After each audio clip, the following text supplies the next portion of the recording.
แสนสาว8,000เด้อด้วยแสนสาว8,000ยังบ่พอเด้อบ่ยังบ่ได้นี่ยังเป็นตัวนี้ซื่อยังนี้เนาะโอ้น้องใหม่บ่ได้ครึ่งเสือกเนาะกอไปเลยบ่ได้เข่งเสือกเลยเห็นบ่เด้ยังไง这么多呀，这个เทสไปรัวเลยเก่ง น้อยบ่ได้เนาะทำไม FC เพิ่นบ่ให้ออกซื้อบ่ให้บอกซื้อว่าซั่นเนาะตั้งใจช่วยน้องใหม่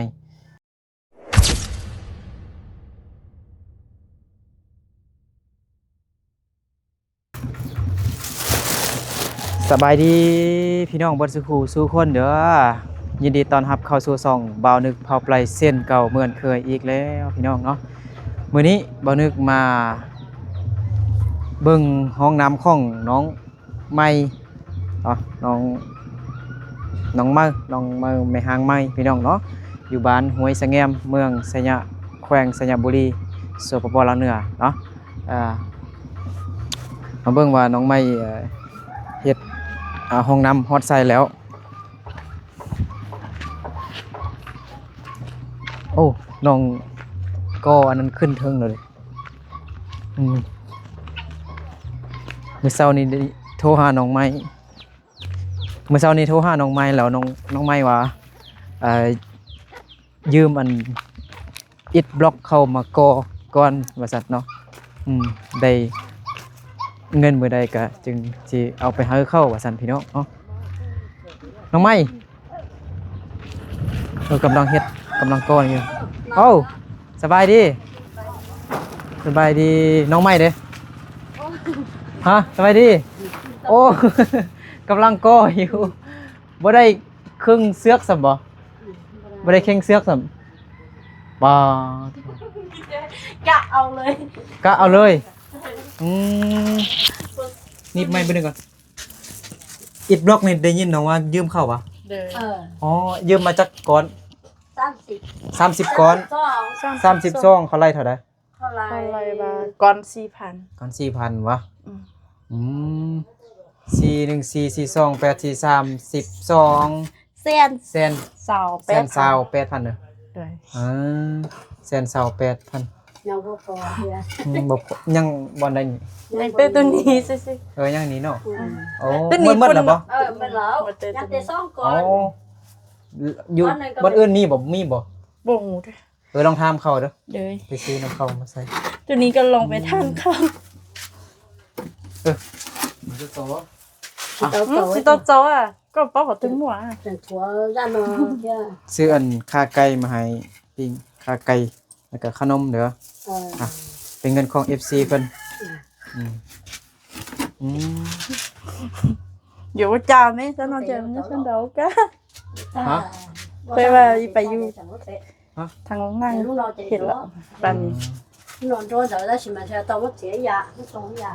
ว่าไอเฮ็ดบ่เป็นซั่นได้นี่นะเสียมาเฮ็ดว่าเสียยา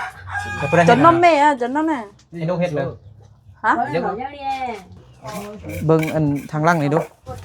มาเฮ็ดผู้ได้ก่อนี่นะไอ้นู่นเนาะไม่เนี่ยอันนี้ผู้ได้ก่อนะไอ้นู่ก่อนงามพี่น้องเนาะปิดฟ้าแล้วบัดนี้ยังแต่ประตูเนาะ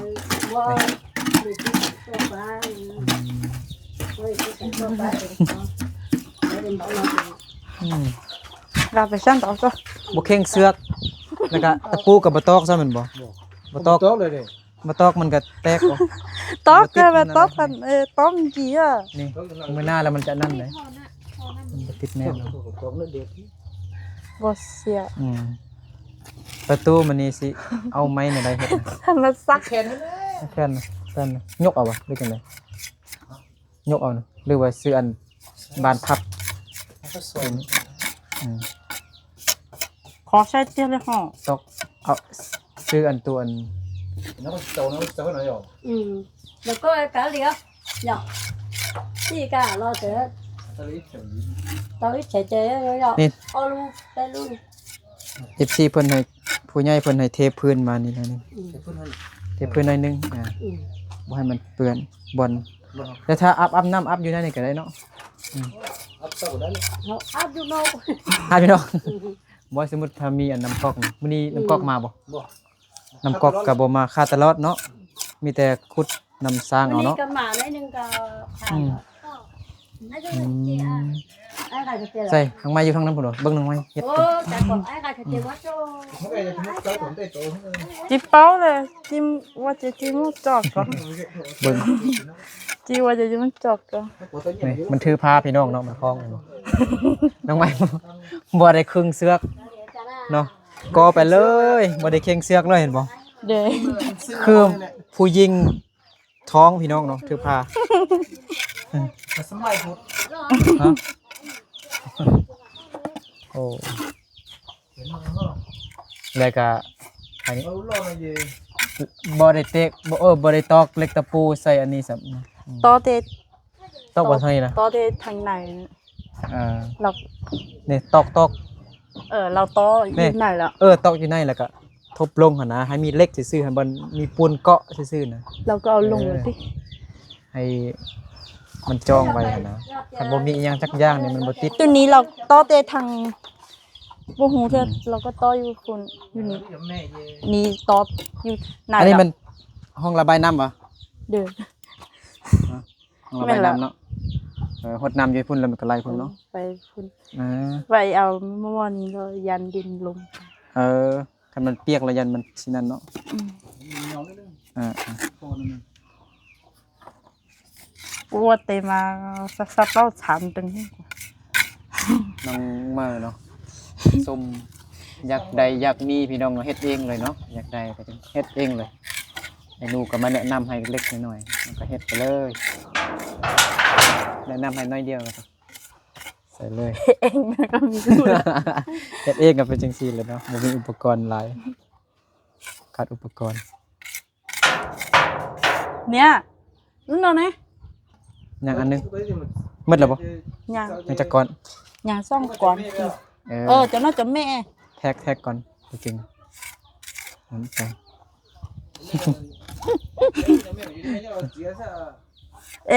ใช่ก็ต่ออยู่จะแม่ก็เท่านี้ต่อของน้องอ่ะ มันนี่ใหม่แล้ววะ ไม่ ก็เฮ็ดอย่างละเอียดพี่น้องเนาะใส่ปูนนั่นเลยนะ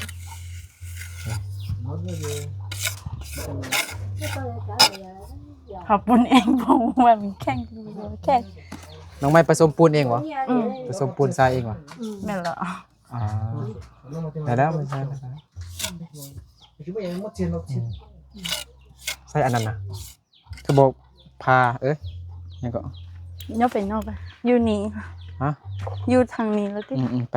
ตื่นน่ะ ไปเบิ่งน้อง ตื่น ไม้ น่ะ à thế รู้เด้อลูกก็จะไปเสีย บล็อก มาจงจงปีก็หรอก อันนี้วะ ว่าแม่นตูนนั้นมันตูใหญ่หรอก rồi รู้ไหมเหรอ cái này trong cái nó đã cái แค่ไหน cái một tuổi đi à trời ơi จะไปจีโจจงจะเที่ยวป้องกัน สิตัดตัวใดตัดตัวนี้ตัดตัวนั้น ตัดตัวหน่อยจะแม่ không cháu một tuổi xếp tôi chết rồi หัวตัดอยู่ปะเอาผ้าเก่าอันนะ เดี๋ยวจริงเลยจริงไม่ ไม่เอา จบ นี่ก็ได้ที่บอก จง นี่ เอานี่ไปไหนวะซักไปนี่นะน้องไม้ได้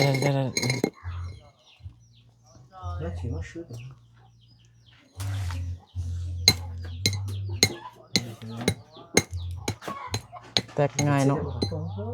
ปูนบ่หลายปานใดนี่ก็ใส่ปูนน้อยพอใส่ปูนน้อยพอก็เลย ว่าเขาเป็นสปุนไล่หรอกเขาใส่แต่หินไล่ นี่หลายเนาะแตกง่าย เขาใส่ที่ใส่เลยนะบอกเลย ทรายก็บ่มีอีก บอกตรงนี้ จะได้ปูนซื่อเนาะ เขาใส่ปุน ทรายได้นึงเนาะ หินซื่อปุนเขาใส่ ทราย เขาใส่ปุนสายเขาใส่หรอก น่ะบ่เห็นมีเนาะ หินสักหน่อยใส่ คือบ่เห็นแต่ปูนเนาะ ปุนอันแค่หินนะ ทรายก็ใส่อยู่แต่ว่าใส่น้อยใส่ส่วนน้อย มันขึ้นหนาวบ่น้องไหม หนาวนี่ ครับบ่ได้เลยแหละ 10อยู่เมืองเพียงพุ่น12องศาพี่น้องเนาะอยู่เมืองเพียงพุ่น12องศาพุ่นโคตรหนาวเลย หนาว บัด หนาว อยู่ไทยพุ่น19องศาบางเขตบางท้องถิ่นบางบอนเนาะ FC เพิ่นบอกว่า19องศาว่าซั่นก็คือบอกอุ่นอยู่12องศาหนาวแฮงว่าตอนเช้าไม่แห้งหนาวมีน้ำหมอกตกเลย วันนี้ก็หนาวอ่านนั้นพูดไปอยาอ่านแล้ว ลูกน้องไม้ไปซะแล้ว ลิ้นมาได้ ไปลิ้นเมื่อกี้นี่ก็ยินนกยินว่าเราไปลิ้น จับ ที่ หมดก็ทำเหี่ยวสักพอทำหมดจ้าตาน้องจ้า ยี่ ก็ตัวนี้วะ ดีค่ะ ตัดมึงดูตัดดูบันไดนะ rồi chỉ cho tiền rồi thôi có chĩa à จ้าเกิด คือบดเอาไม้น้อยๆแทกก็ lòi tắc cẳng mình ตัดกลางมาได้อยู่บ่มันใหญ่หดบ่ดูตัดออก cho nên con ghi thở chua là chỉ mua lò จิมั่วมันใหญ่หดบ่มันอาจจะยาวอยู่บ่ถ้าเป็นนิดนึงบ่ ตาจ้า ta đó đó đó con mẹ đó tay น้ำนี่เอาอยู่เสอคือว่าเสอดีเนี่ย ตอนนี้แหละ to vô nằm cục này เอามื้อใดน่ะมื้อนี้วันนั้นบ่ออกเลยมื้อเช้าออกอยู่อ๋อตอนช่วยนี่บ่ออก mua hù กี้ก็อ้อเดี๋ยวนี้ giờ này có ó vô พากันกินข้าวเช้าแล้วนะข้าวสวยแล้วนะ นะ มากินเลย đấy เฮ็ดเวียกมาแล้วก่อน ừ. จักโมงแล้วตอนนี้นะโอ้โห 1 โมงกว่า1 โมง 1 โมงนะเนี่ยซื้อข้าไก่มาหากินฮะ 2 โมงยังเหรอพี่น้องเนาะบ่ cái điều con เฮ็ดเวียกมาแล้วก่อนเนาะบ่อยากเข้าเนาะได้ห้องน้ำมาแล้วเนาะ ừ. rồi lại kinh khao อยากได้อยากมีพี่น้องเนาะน้องใหม่อยากได้อยากมีเฮ็ดเองเลย giấy tay gì เออ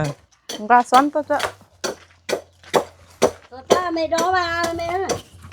น้องบ่ใส่ลายก็ได้พอแล้วติ nói ได้แล้วมีแต่ใส่ sao đỡ hơn nhỉ ก็นี่น้องไม้ผู้ใหญ่เพิ่นให้เทพื้นนี่เด้หน่อยนึงเด้อทางนี้ก็เทพื้นหน่อยนึงเด้อก็ได้หรือบ่เทก็ได้กันบ่นะก็ nào là rồi đi tất cả เททางนี้หน่อยนึงน้องไม้ ừ. แล้วก็เททางนี้หลายๆจังน้อยได้ก็ได้บนซักเครื่องหั่นนะเพื่ออนาคตจะมีน้ำก๊อกมาหลายๆแล้วมีน้ำก๊อกแล้วก็ บ่มีแล้ว ฮะบ่อนาคตบางทีมีน้ำแบบเฮาก็ซักเครื่องเฮาก็ต่อน้ำมาแล้วก็นี่เลยผู้ใหญ่เพิ่นในเทพื้นมาข้างๆนี่แหละ ไปซื้อเราเออ ฮะ เขาบ่มีเงินไปซื้อหรอ ผู้ใหญ่เพิ่นเอาเงินให้ดอกเอา เขาตีเอามาให้ไป เขาช่วยดอกผู้ใหญ่เพิ่น ไปก็ได้ เขาช่วยดอกคนมันคนขยันจังซี่เฮ็ดเองจังซี่ได้เห็นบ่ผู้ใหญ่เพิ่นก็ช่วยอยู่ ก็เทโอ เทผู้ใหญ่ช่วย100,000พออยู่บ่ ได้ปูนเปล่าหนึง ปุ่นเป่านี่ อย่างอื่นบ่ได้ซ้ำได้แต่ปูนเนาะได้แต่ซีเมนต์เนาะปูน ปุ่นเป่านั่นก็เทบ่ได้ ปูนเปล่าหนึงเดี๋ยวนี้95ติ ừ. หรือว่า90,000 94 94บ่อยู่เมืองเพียง95มันปูนหยังปูนก็แม่น90ติ ราคาเดียวกัน แล้วปูนราคาเดียวกันวะ อืมตอน อยู่ ไป ปูน ซื้อ คือกันเด้ ตอนไปซื้อตัวนี้แล้วราคาเดียวกัน อืม ก็เป็นห้าเป่าเลยยังใจข้างในนี่ สิได้เซอแล้วพอน้องก็ป่วยได้พี่น้องเนาะเดี๋ยวต่อไปก็สบายแล้ววันนี้ นี่ก็ละลีกูเฮ้ยมาไม่มาพบนั้นยัน เอา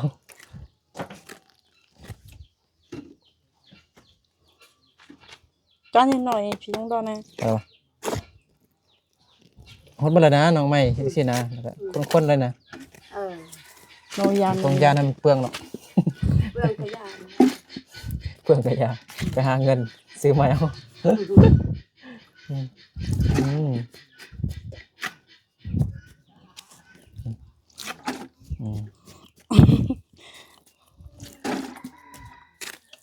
เราจะยงว่าชี้อันนี้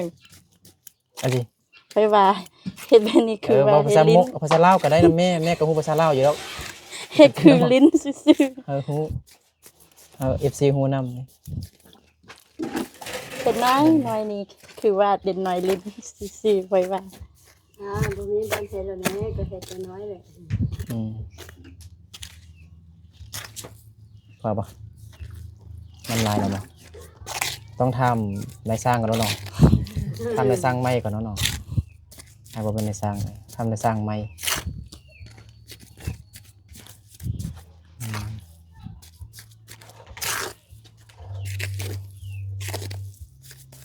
ใช้คุเลย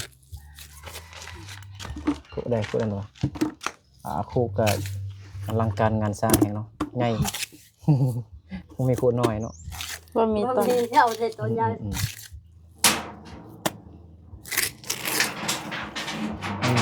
ซื้อ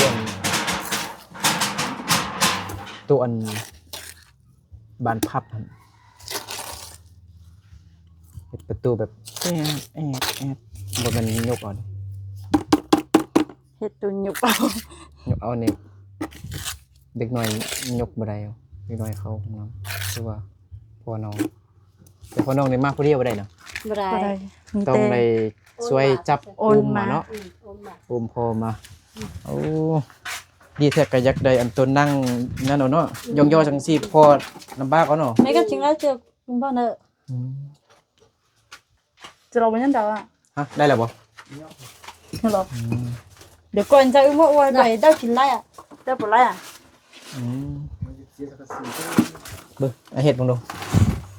ไอ้เฮ็ดเป็นบ่ไอ้เฮ็ดเป็นบ่ไอ้บ่ดู lòng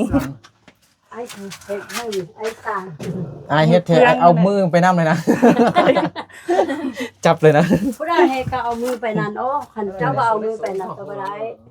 à rồi à nó y quen ra bé sói nhảy trời chi li sao nữa nhầm to ที่ใช้อย่างไรเดี๋ยวนะนี่ป่ะ เห็นบ่ nên là เอา ดูว่าเสื้อนี่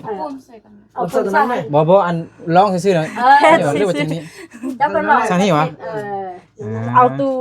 mi อันนี้นะอันนี้วะดูไปคุณ tao nhưng mà ทำในสร้างไม้กันเนาะให้ได้สิวะทำในสร้างไม้ เมื่อเดี๋ยวเราจะเอาตัวหมีหมูนี้เซอร์ลงนี่ไงฮะดี ทำในสร้าง2คนอยู่นี่ประหยัด3 คน สั่งไล่โอ้ เมื่อหลังคือเราก็เป็นนายสร้าง ในสร้างเฮ็ดอย่างอื่นเนาะมันเฮ็ดเฮือนคือ wow nó còn cả giật lại luôn rồi nè dạ gì mà chứ chỉ thế lua để canh canh น้อยบ่ได้ดอก đây là tí โอ้ยสิลิงยาสีอ่ะ tuần này là sẽ ao bún บอกว่าซาไอ้กัดเจโลเอได้แล้วใช่พอน้ำอ่ะเนาะ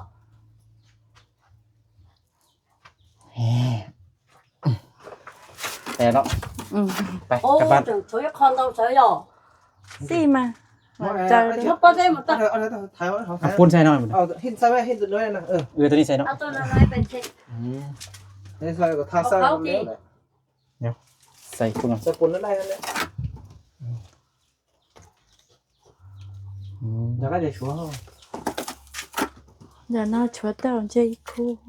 เขาชินดูตัวลูก chi lu tận đã sáng là nó chuối giặc để chơi chi lu nó thì nó độ tổ rồi thì nó có tổ cho nó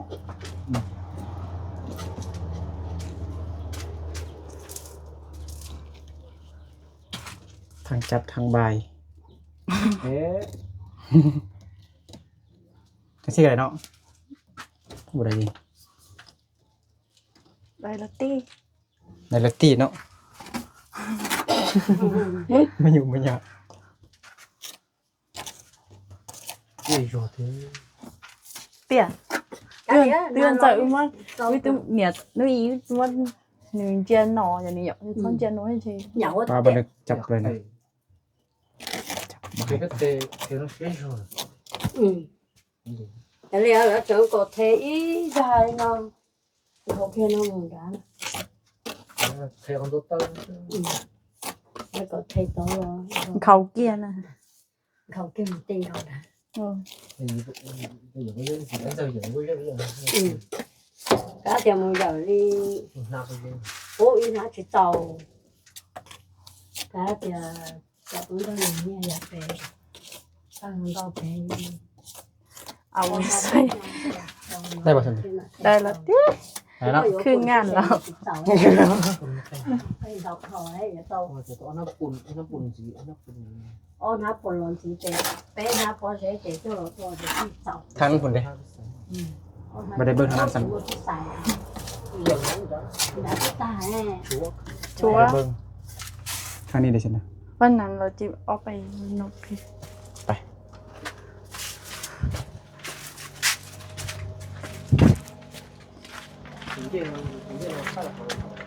ใกล้อะตัวนอนในตึกเขาไปนอนเขา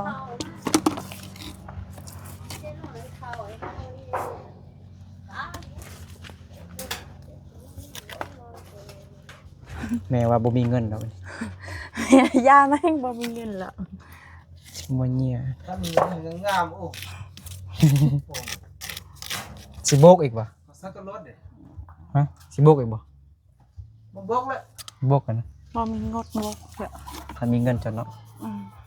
มีเงินหลายๆก็เนาะ บล็อกสักหนึ่งตื่นเลยเฮ็ดพอเซอร์ได้สิลูกอยู่กับข้าวเซฟังนะไม่สั่ง นี่คุมต้นอยู่เนาะฮอต10 ปีอยู่บ่นี่ ไก่ 100 ปีเนาะ เป็นปีเลย จนน้องไม่เท่าเลย เป็นปีเฮาเพิ่นอันนี้น่ะ ได้แล้วเนาะ บ่มี ไม่ต้องใส่ลายก็ได้ มันแข็งอยู่แล้ว นี่ต้องใส่ลายจริง เพราะว่าเอาปืนไงมันยิงกับแบบทะลุเลย มันก็ยาก ล้างมือไป กินข้าวไป นางกระยานคือว่า ฮะ ยันมึงบ่แน่นเลยต้องใส่ไล่กัน ของนำน้อง ใหม่แล้วไปแล้ว 90%อันนี้คือยังบานประตู บก โบกเด เด้เด้ เท นี่ เทนี่นะเทมานี่ประมาณจักแมตรปลายบ่มันนี่ก็ได้บ่บอลซักเครื่องนะผู้ใหญ่เพิ่นให้เทพื้นคัน เฮ้ยไปเข้าง บพอฮะ เฮ้ยนี่ รุ่นนี้ ข้างหน้าได้หน้อยนึงข้างหน้าหน้อยนึงเฮ้ยนี่เฮ้ยนี่นึง เพราะอันนี้เทลายกว่าตัวนั้นอันนี้เทบ่ให้อันเปื้อนนะบ่ยองเกือบซื่อๆนะคันบ่อยากใส่เกือบเข้าไปนะประมาณ50 เซนบ่ นี่ 10 เซน ประมาณ50 เซนนะมาให้มาฮอดนี้วันนี้ก็ เทนี่เดียวผม ใช่บ่ใส่สูงมาแล้วต่ำๆ ก็ ก็ จะตีมาจะได้ก็ติดเตี้ย นี่ก็ประมาณแมตรปลาย ว่ามาอินนู้มัน เนาะ จะออกใจใช่ ฮอดนี้ก็เด้อมัน อันนี้จะแซงยั สั ง กเครื่องมันยังหั่นนะจับมันเลย ใช่ที่เราใช้ทางมามันก็ต่อ มากูเจ๊กัน มา ตัว น้อยนาวเนาะ มามันก็โอ้โห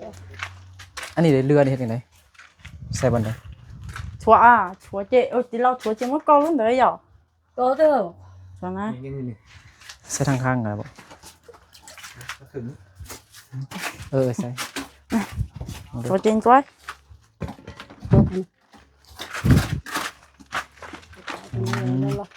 ล้างมือ ล้างมือ รับประทานอาหารกินข้าวสวยโอ้ล้างตีนล้างมือล้างหน้าแล้วก็ขึ้นเฮือนมาเลยบัดนี้โอ้แม่นขึ้นห้องน้ำมา ตัวของการรุ่นเดียว มัดควันก่อนคันมันเต็มกับบ่ย่านเนาะมันมีทางรถอยู่ทางรถเข้ามาดูดซ่วมนะพี่น้องเนาะก็คือว่าสำเร็จไปแล้วเนาะประมาณ88% 88%หรือว่า90%เนาะวันนี้ก็ยังแต่ประตูหั่นแล้วก็โบกนี้คันสิประดับประดาอีกมันงามแล้วก็ผู้ใหญ่เพิ่นก็ให้เทอันพื้นนี้ ก็มีบอลซักเครื่องเลยข้างๆอะไรซักเครื่องอยู่ข้างๆอะไร สักนิด ซัก ก็ได้ ให้นำอะไรไปทางนั้น ก็จะต้องอันเทพื้นแล้วก็เอาเฮ็ดเอาพูนนะเฮ็ดบ่ให้อันนำอะไรไปทางนี้นะ เลย เฮ็ดแบบคือเฮาอัดมันเนาะเฮ็ดนำมันไหลไปทางนั้นเลย ไล่ไปทางนี้เลย แล้วก็แล้วยันดินมันสิอ่อนสิเจือน โอ้ยอย่าลาเลยโอ้ยลูกตายก็พอลูกขอไป อาบน้ำอยู่ในนี่ก็ได้ทำไมสบายคันน้ำสะดวกหั่นนะอนาคตมีงบแล้วก็เฮ็ดน้ำสร้างแล้วก็ซื้อไดเอาไฟไปดูดเสียบไฟแล้วก็มาเลยซื้ออันทางใหญ่หั่นไว้นี้ทางใหญ่ 对，就去吃的啊，反正。 ต้องเนียนตาอ่ะ เอาน้องใหม่เก่งที่สุดเลยเฮ็ดเองเลย เองคือบ่งาน เองคือบัวงามไปนั่งอยู่เฮือนครัวเพิ่นคือสิเปลี่ยนบอลนั่งแล้วเนาะนั่งบอลเก่าจากหน่อย FC สิเบื่อผู้ใหญ่เพิ่นอยู่ทางไทยแลนด์พี่น้องเนาะ FC ทางฝั่งไทยผู้ใหญ่ใจบุญเพิ่นฝากเงินให้น้อง 3,000 บาทเนาะสงสารน้องใหม่อยากได้อยากมีเฮ็ด เจ้า เอง เนาะ เลย ก็ ว่าซั่น ก็ เนาะ ต้องเลย ไม่ลองเลยก็ นั่งอยู่ได้นี่ก็ได้มันงามดี เออ บ่นั่ง นี่นานี้บ่ได้ ฮะ บ่ได้ดำไฟแล้ว ฮะบ่ไอ้บ่ได้พิงไฟนะนั่งอยู่ซื่อๆนั่งอยู่พุ่นนะเออหรือว่าสิเฮ็ดกินเลยบ่ มีเครื่องอยู่ บ่ได้ดังไฟซ้ํ มีเครื่องนางเฮียน ไปอยู่กินมัน บ่หยัง เมาเราไปด้านให้ปะเทาพิมพ์ไทยอยู่ตัวเดียว อืม ยังคาเรียบ่ได้มากว้าง เออโอเค เราต้องคนมาท เจ้าทุกคนนั่งหั่นยายเพิ่นฝากเงินมาให้แปลงห้องน้ำน้องใหม่ 3,000 บาทไอ้แรกมาได้2ล้านแต่ไอ้ซื้ออันของกินแล้วก็ขนมให้น้องเด้เงินยังเหลือล้านเท่าไหร่ล้าน9แสนนี่ล่ะบ่ได้นับได้เมื่อกี้กดมาพี่น้องเนาะใบบักงาม3 4 5 6 7 8 9 10 11 12 13 14 15 16 17 18 19 1ล้าน9แสนเด้อล้าน9แสน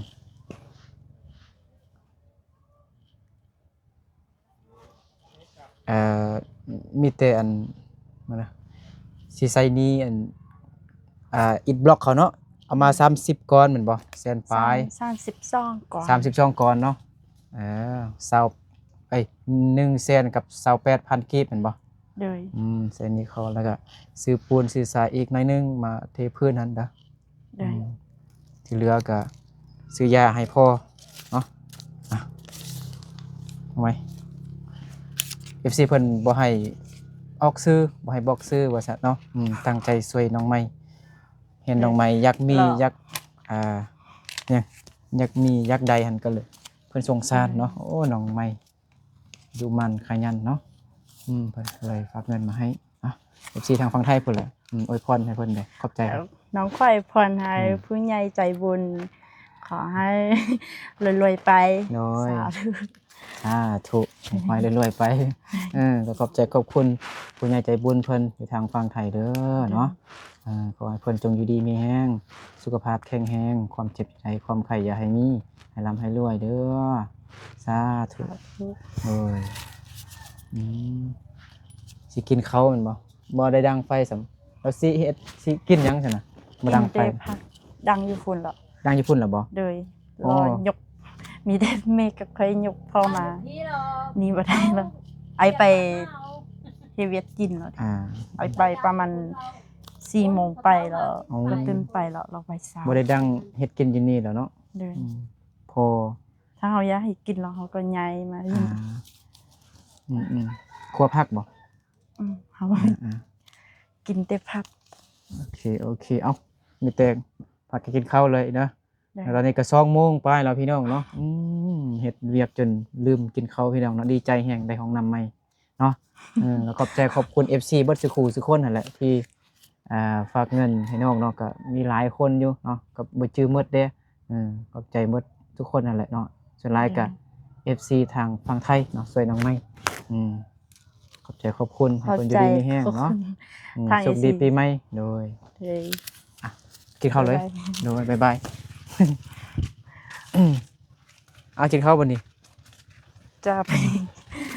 บ่ไว้กินยังเดี๋ยวน่าจะ con là cái thôi หรอก บ่เป็นหยังไอ้แทบสิกินอยู่พุ่นเอาเห็นแล้วสิกลับแล้วได้แล้วบ่เป็นหยังFC เพิ่นฝากเงินให้ร้านเก่าเด้อ2ล้านพุ่นแหละแต่ว่าซื้ออันของกินนะของกินเกี่ยวให้แม่แล้วเด้อค่าไก่ค่าไก่ปิ้งแล้วก็ขนมเด้อจักหน่อยก่อนบางทีกลับมาคันทันก็สิมาลินน้ำน้องมีนาบอกมีนาเลยเด้อ นี่นะก็อยู่ที่ ฮะมีนาอยู่นี่บ่ แต่ว่าไอ้มันเอากระเจไปพ้นเราค่อยสิสร้างแล้วเข้าไปเว้าไอ้เอากระเจมาแล้วสิได้ จังหน่อยตอนแรกจึงไปลินน้ำน้องมีนาเด้อ anh nhỉ bây giờ anh chỉ bảo เราบ่ได้กระเจ็บเขา ก็ไอ้ เราได้กระ เดี๋ เจ็ ย บ วจะเข้าเงินพี่นอกก็ได้โอเคอ่ะเด้อกลับก่อนเด้อน้องไม้แม่น้องไม้เด้อโดยโชคดีปีใหม่เด้อ เอ้ย เฮ็ดให้มันแล้วเด้อ เอ้ย ซื้อเฮ็ดประตูได้เด้อมื้อหน้าอาสิมาเบิ่งเด้ออาสิอัปเดตให้ FC เพิ่นเบิ่ง เอ้ยไปดีเด้อ โดยน้องว่าไปดีเด้อว่าซั่นโอเคพี่น้อง